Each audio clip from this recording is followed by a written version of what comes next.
Davíð lítur að rána með sigurinn og leikjaka manna í dag.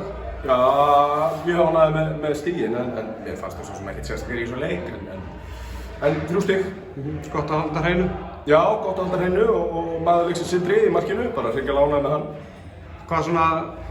Hvað lagðir upp með fyrir leikinn og svona miðað kannski markasúpunni sem var í síðustu umferð? Já, markasúpunni síðustu umferð var kannski ekkert...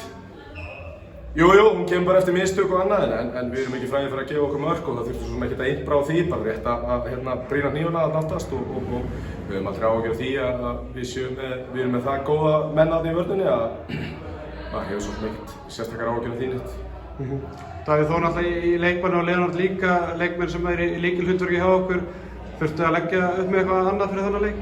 Nei, það er bara maður í maður stað og við erum ánægðir með alla leikmenn sem hér eru, hvort sem þeir eru á bekknum með í starti og vissulega er Davíð og Leonard búin að vera virkilega góður á tímabilinu en þá er líka bara krafa á aðra leikmenn sem hafa kannski fengið minni spiltíma að stígu upp og þeir gerðu það í dag. Þriðja sætið þegar deildin er hálfnuð, lítur að rána með þá uppskjöru? Já, ég er bara greiðarlega ánægður með þá uppskjöru, algjörlega og svona litli hluti sem hafa aðeins farið úrskeiðis hjá okkur. Við erum búin að vera manni færi á móti báðum liðunum sem eru fyrir ofan okkur og eitthvað hluta leiktímanum, næstu í allan leikinn á móti IBVF og þannig að jú, bara virkilega ánægður og við þurfum bara aðeins eins og ég talaði áðan að brýna hnífana og halda áfram.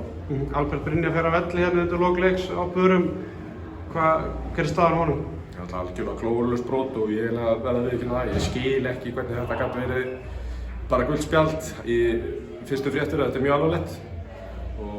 Og það verður bara að koma í ljós hvernig það er. Þið eru að fara í athyglisverða leiki núna að þið mætið næstu 4 liðum í næstu 4 leikjum. Það þýðir ekkert vanmat í þeim leikjum.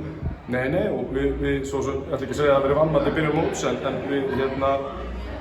við drukknum á móti Selfossi og hvað olli því, svo sem er eitthvað sem þarf að fara vel yfir og eins og móti Aftureldingu, við erum hálf hauslausir í þeim leik, sérstaklega undir lok leiksins, þannig að þetta eru stóru leikir fyrir okkur framöndan og þýðir eins og ég segi ekkert að vera í þeim leikjum með eitthvað hálfkák. Takk.